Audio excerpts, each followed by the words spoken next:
de la FIFA al Por Ahora.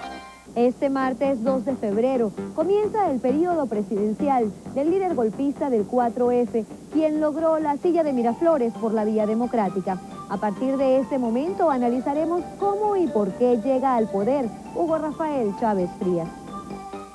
El comandante nació en Sabaneta, Estado Barinas, el 28 de julio de 1954, hijo de Hugo de los Reyes y Elena de Chávez. Tiene 4 hijos y una nieta. Obtiene el título de licenciado en Ciencias y Artes Militares, jugador de béisbol y magallanero. Un 4 de febrero de 1992 decide poner en juego su vida y su carrera militar para intentar lo que llamó un cambio. Nuevas situaciones y el país tiene que enrumbarse definitivamente hacia un destino mejor. Pasa 2 años como prisionero militar en la cárcel de Yare. En 1994 queda libre gracias a un indulto otorgado por el presidente Rafael Caldera. Tras 25 meses y 22 días de reclusión, en la mañana de ese sábado fue puesto en libertad el teniente coronel Hugo Chávez Frías, junto a otros 15 militares que participaron en las intentonas golpistas de 1992. En su recorrido por el país, logró llenar el vacío de liderazgo. Obtiene el triunfo con el 56.24% de los votos. Queda en sus manos concretar ese cambio radical que tanto desea la voluntad popular. En nombre del cuerpo que me honro en presidir, deseo felicitarle por su abrumador triunfo y proclamarle, como lo he hecho hace un momento, presidente electo de la República.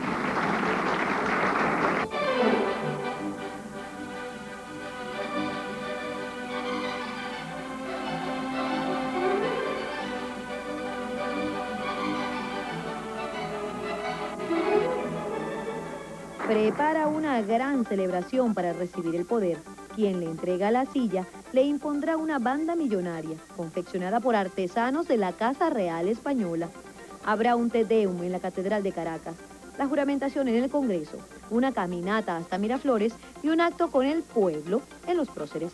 Los ilustres asistentes, cerca de 20 jefes de Estado y de Gobierno y el príncipe de Asturias, Felipe de Borbón. La transmisión del mando se hizo sin invitación a misiones extranjeras. No se hicieron festividades. Amigos que tengo en diversas partes del mundo recibieron una carta explicándoles que no podía invitarlos a mi toma de posesión porque las condiciones del país imponían la máxima seguridad. Carlos Andrés Pérez se parece mucho al presidente Chávez en el gusto por los viajes, por ser líder universal, y también por la prédica populista. No fueron los militares del 92 quienes crearon las condiciones para producir los cambios en el país. Hagamos un recorrido en el tiempo. Desde 1958, los 2 únicos actores de la película electoral venezolana eran Acción Democrática y COPEI. O se votaba blanco o se votaba verde. El resto era considerado minoría. Pero desde 1993, todo comenzó a cambiar. ¿Qué pasó y por qué pasó? Veamos. La Revolución de Octubre de 1945 trajo la instauración del voto universal, directo y secreto, además del actual sistema de partidos. Pero es en 1947, cuando se realizan las primeras elecciones presidenciales con la participación masiva de la población. Rómulo Gallegos, con AD, resultó ganador. En 1948, los mismos militares que se habían asociado con Acción Democrática para derrocar a Medina, pues derrocan a Rómulo Gallegos, lo ponen aparte. Después de 10 años de dictadura, se convocan elecciones en diciembre del 58. AD postuló a Rómulo Betancourt. Con el lema "Contra el miedo, vota blanco", lograron el triunfo. A partir de ese momento, comienza un pimponeo entre los 2 principales partidos políticos venezolanos. Se da esa relación bipartidista, no solo por esa, vamos a decir, por esa realidad sociopolítica, es decir, que fueron los 2 partidos que organizaron a la sociedad venezolana, organizaron los sindicatos, organizaron la sociedad civil, organizaron los grupos, sino también por razones del acuerdo del pacto de punto fijo. Desde 1988, los hechos comenzaron a cambiar la historia del país. El sacudón, 2 fallidos golpes de Estado, las elecciones directas de gobernadores y alcaldes, la destitución de un presidente, la expulsión de COPEI de su fundador, llevaron en 1993 a la aparición de El Chiripero, que le da el triunfo a Rafael Caldera. La batalla principal, primordial, la ha dado El Chiripero. Ese modelo de punto fijo montado sobre el consenso ya no era posible en una sociedad que al contrario su nuevo esquema es cómo se hace para manejar el conflicto. Pero los partidos tradicionales no respiraron el aire de cambio que se percibía en el país.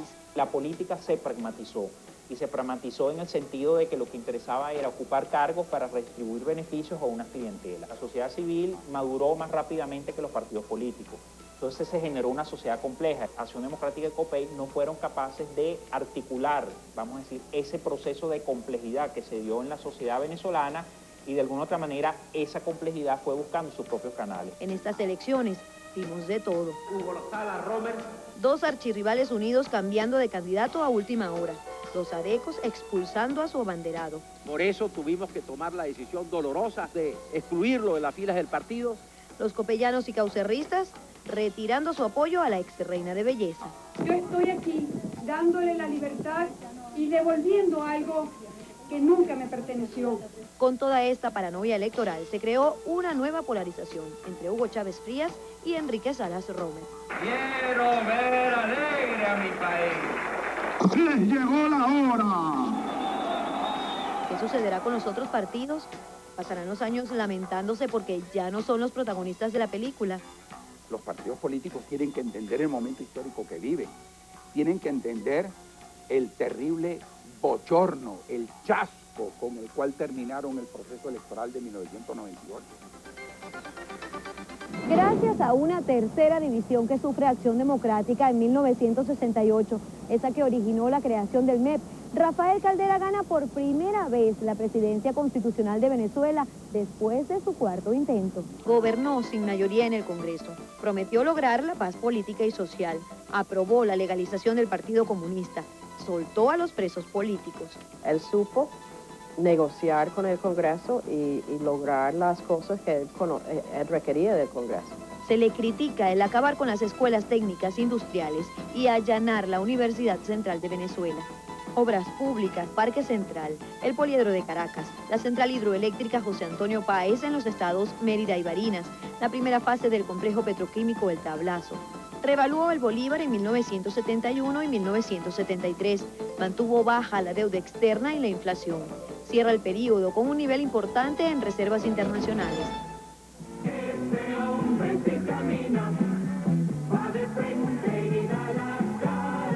Todos éramos ricos y no nos habíamos dado cuenta. Por primera vez se devaluaba el bolívar. Venezuela pagará, y agrego, hasta el último céntimo. Merece freírse en la séptima paila del infierno. De la agricultura y la reconstrucción de la pequeña y mediana industria eran algunos de los retos que se planteó Carlos Andrés Pérez en su primer periodo, pero los pudo cumplir. Ese hombre que camina, padre pregunte y da la cara, Carlos Andrés. Tuvo excelentes recursos fiscales. En enero del 74, los precios del petróleo suben a $14,08 por barril. Las reservas internacionales se triplican. Todos éramos ricos y no nos habíamos dado cuenta porque todos teníamos un dólar subsidiado a 4.30, todo el mundo eso, podía viajar al exterior, era muy feliz. Desarrolla una administración populista. Gobierna con mayoría en el Congreso. Lo positivo, nacionaliza el hierro y el petróleo. Reforma la ley del trabajo y los planes educativos como la Fundación Gran Mariscal de Ayacucho. Lo negativo, comenzó el endeudamiento público acelerado. La deuda pasó de $5.200 millones en el 74 a 31.000 millones en el 78. Implanta una política de control de precios. Tanto Luis Herrera como Pérez, como el primer Pérez, colocan las bases de una bomba que posteriormente estalla. Sí, hacen una sobreestatización de la sociedad venezolana. No se salva de polémicos debates en el Congreso. Por sobreprecio en la adquisición de 6 fragatas para las Fuerzas Armadas en Italia, pago de comisiones en la compra del avión presidencial y la transacción del Sierra Nevada. 10 candidatos optan por la silla de Miraflores en diciembre del 78. Gana el copellano Luis Herrera con 46.64%. Lo logra haciendo campaña en los barrios. Esto es Caucagüita, una vergüenza nacional creada por Acción Democrática. El equipo de especiales informativos consultó la opinión de 2 historiadores. Uno lo ve como el gobierno de la paz social. Herrera Campos tuvo que enfrentar guerrillas, ¿verdad? Todavía. Y pero la tranquilidad social existió durante todo su gobierno. ¿Y el otro? Luis Herrera es el peor administrador y la mejor persona. Luis Herrera tiene credenciales sobradas para ser un gran presidente. Y lo va a hacer. Los desaciertos, agranda la estructura del Estado, llega a tener 34 ministerios, entre ellos uno para el desarrollo de la mujer y otro para la inteligencia. Lo negativo, el enfriamiento de la economía. El Producto Interno Bruto se redujo 1% anual, bajó la producción, disminuyó la inversión privada, aumentó la fuga de capitales debido a las altas tasas de interés, la liberación de precios del 79 aceleró la inflación, creció el endeudamiento externo y lo más negro, el Viernes Negro. Por primera vez se devaluaba el bolívar desde Guzmán Blanco para acá. En febrero del 83 se cierra el mercado cambiario durante una semana mientras se establece el nuevo régimen. Dos tipos de cambio preferencial, 4.30 y 7.30 para importación de bienes y servicios, dólar libre para operaciones no preferenciales. Esta política fue manejada por Recadi. Luis Herrera no entendió las razones del fracaso de Carlos Andrés Pérez y las repitió. Lo positivo, celebra las elecciones municipales separadas de las presidenciales. En 1980 modifica la Ley Orgánica de Educación. Se unieron los 6 grados de la escuela primaria con los 3 primeros años del bachillerato en lo que es hoy el ciclo básico común. Cambia el Código Civil en 1982, mejorando los derechos de la mujer y de los hijos. Promulga la Ley Orgánica de Salvaguarda. Pido a todos el debido y ponderado estudio de esta ley para que su aplicación, luego de concluida la vacatio ley establecida, sirva cabalmente al espíritu del legislador y a la aspiración democrática del pueblo de Venezuela. En obras materiales, el Teresa Carreño y el primer tramo del metro de Caracas. En lo personal, lo más comentado del presidente Herrera. Es un gran comelón. Y sucede que yo me desayuno con café con leche, que no es ni café ni leche, ¿verdad? Y con un jugo de lechosa. Luis Herrera Campos pues, es capaz de comerse un par de arepas, de comerse unos chicharrones, de comerse carne frita y cosas por el estilo. ¿Y los torontos? Siempre y cuando no sea de chocolate, porque yo, a pesar de la propaganda de los torontos, no como chocolate. La misma historia lo ratifica. Eso no es verdad, él no cargaba torontos en el bolsillo. Que le gustaban los dulces, pues sí. El presidente Herrera se ofreció en su campaña como el puédelo todo. Recordemos el eslogan, Luis Herrera arregla esto. Pero como no lo pudo arreglar, el siguiente periodo lo ganaría alguien que se limitó a decir un simple sí y esto no lo aguanta nadie. Jaime Lucinchi se convirtió en el 6º presidente constitucional de Venezuela gracias a un debate televisado. Entre los candidatos presidenciales de Acción Democrática y COPEI, copó anoche la atención de todos los venezolanos. La serenidad frente al tono desafiante de su contrincante en ese debate lo ayudó en los numeritos. Según las encuestas, Lucinchi fue claro favorito con un 25% de ventaja. Ganó en todas las entidades con un 56.74% de los votos y obtuvo mayoría en el Congreso. Esta crisis es producto también del descontrol más absoluto del aparato del Estado, del derroche, de la corrupción, de la inacción, de la falta de previsión, del descuido en suma de los asuntos del Estado. Con ese discurso, el Parlamento lo autoriza a tomar medidas económicas especiales. Decretó austeridad para la administración pública, aumentó el precio de la gasolina, fijó nuevos tipos de cambio para el bolívar y promovió las inversiones extranjeras. Para recuperar la economía venezolana, en febrero del 86 firma el acuerdo de refinanciamiento de la deuda externa. Venezuela pagará, y agrego, hasta el último céntimo. Esto crea un ambiente positivo, retorna la confianza general en la economía del país, crece el Producto Interno Bruto en una tasa interanual cercana al 3%. Jaime Lucinchi durante los 2 primeros años fue un buen administrador, le sonó la flauta, le pasó como al burro ese que estaba pasando por ahí y vio una flauta, hizo un resoplido y la flauta sonó y dijo, soy flautista. Pero la renegociación de la deuda fracasó, al no poder pagar las cuotas de amortización. Entre sus fracasos también se cuenta no lograr los objetivos del denominado pacto social al romper relaciones con el sector sindical.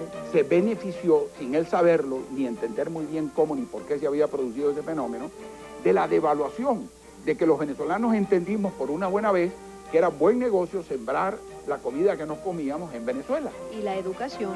restablecer los programas de la enseñanza de la historia en la educación básica. Eso se logró en el gobierno de Jaime Lucinchi. En infraestructura, culminó el complejo hidroeléctrico de Guri y de Uribante Caparo. Construyó más de 400.000 viviendas y más de 100 hospitales. Y tuvo la suerte de recibir al Papa en enero del 85. Las esperanzas y súplicas que brotan del corazón de estos hombres y mujeres de Venezuela. Escándalos de corrupción salieron a la luz luego del mandato Lucinchi.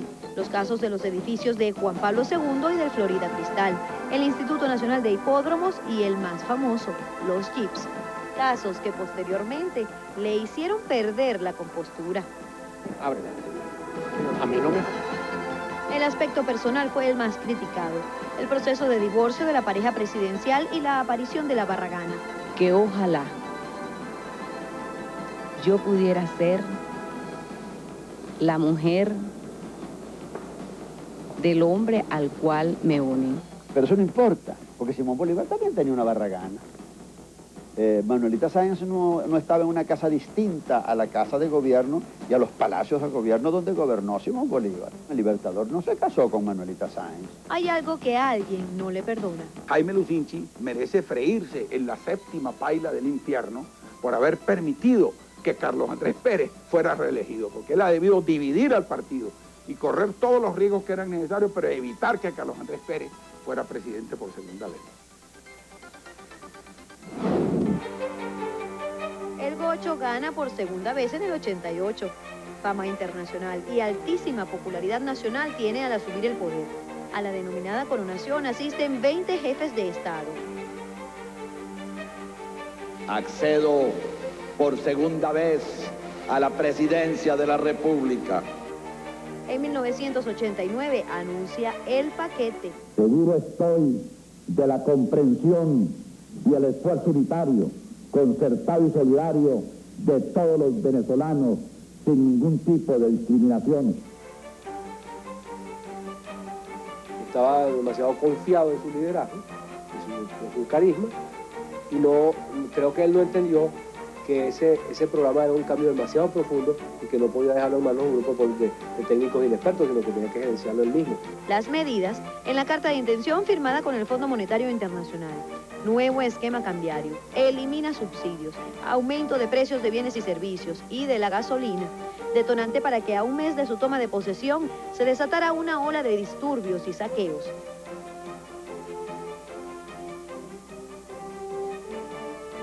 A pesar de las acciones compensatorias, incremento de sueldos y salarios, beca alimentaria, reinicio del vaso de leche escolar y seguro de paro forzoso, se convirtieron en cosa diaria las manifestaciones. Según algunos expertos, las medidas que Pérez intentó tomar eran las correctas. Quien quiera que quiera sacar a Venezuela de la situación en la que se encuentra, va a tener que apelar a las mismas políticas que se aplicaron en ese momento y que fueron rechazadas por el país.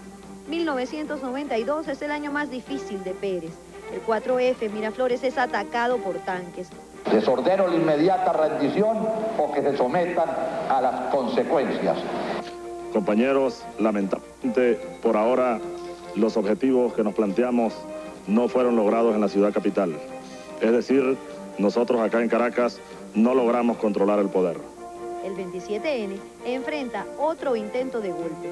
Y por si algo le faltaba, a un año para finalizar su mandato, gracias al fiscal Ramón Escobar Salón, la Corte lo enjuicia por malversar 250 millones de la partida secreta del MRI. Se me acusa de malversación sin que yo haya administrado dinero alguno del gobierno, porque no me correspondía. Le allanan su inmunidad y su gobierno lo culmina Ramón J. Velázquez. El presidente Pérez va a ser un hombre estable, porque es un hombre resistente. De modo que yo creo que va a haber una reivindicación importante para la figura histórica de Carlos Pérez. El Vía Crucis de Pérez no culminó aquí. Necesitaríamos más tiempo para contarlo todo. Por el denominado juicio histórico pagó 2 años y 4 meses de condena. Pero cuando ya recuperaba su libertad, le dictan otro auto de detención por el caso de las cuentas mancomunadas. Ninguno de los dos procesos le impidió ganar como senador por el estado Táchira y hasta tener una página web.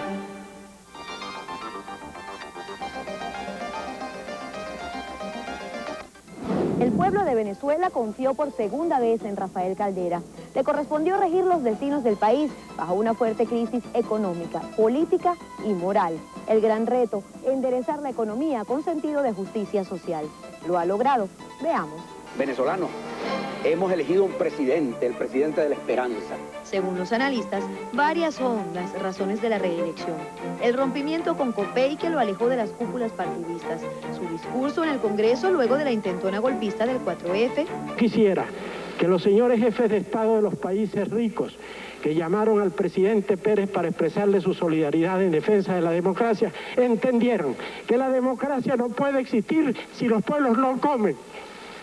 Si, como dijo el Papa Juan Pablo II, no se puede obligar a pagar las deudas a costa del hambre de los pueblos. Y la experiencia de su primer gobierno. Se veía este primer gobierno de Caldera como un gobierno que no avanzó mucho, que no era muy creativo, pero que era socialmente responsable, era estable. Estabilidad que no recibió del periodo de Carlos Andrés Pérez. Llegamos a la elección de Caldera como agotados por las tensiones, por las amenazas, por 5 años durante el gobierno de Pérez que eran bastante duros. Lo más criticado, el carácter masivo e indiscriminado de entrega de auxilios financieros, el control de cambios y de precios, el retraso en las medidas de ajuste fiscal como el aumento de la gasolina y la restitución y aumento del impuesto general a las ventas. Un motor que aspiraba, que necesitaba que le pusieran cuarta, se le puso segunda, ¿no? Eso trajo como consecuencia un descalabro general de la sociedad. Si queremos poner notas al gobierno, uno podría decir, bueno, en lo político y lo social, el gobierno de Caldera tiene que recibir notas bastante altas. En lo económico, yo creo que al final tiene que recibir notas bastante negativas. La política de privatizaciones es alabada y criticada, al igual que la apertura petrolera. Hay otras críticas. Los informes de la Contraloría indican que en este quinquenio aumentó la corrupción. Además, un informe de Provea estima que la situación de los derechos humanos en Venezuela no ha mejorado. Huelgas y protestas no faltaron en este periodo. Primero, la de los ahorristas afectados por la crisis financiera, calificada como la más grande de la historia del país. Y luego, médicos, pionadistas, ganaderos y hasta indígenas. Recibió al Papa y al presidente estadounidense Bill Clinton. Todo está chévere en Venezuela. Para algunos historiadores, no todo está chévere en el país. Estábamos convencidos de que don Rafael Caldera pues era el gran político moral del país. Pero sucede que este último gobierno ha sido realmente catastrófico. Don Rafael Caldera a mí me ha desilusionado extraordinariamente. El gobierno de Rafael Caldera fue salvado de una catástrofe segura por la presencia de Teodoro Petro. La historia juzgará al gobierno de Rafael Caldera. Ella dirá si marcó el fin del bipartidismo o el inicio de una nueva etapa en la vida política del país. Armar el rompecabezas y entregar el país en paz y en democracia. Lo cierto es que el siglo XX se inició con un militar en la presidencia, el general Cipriano Castro, y terminará con otro, el teniente coronel Hugo Chávez Frías. El primer militar electo por voto popular.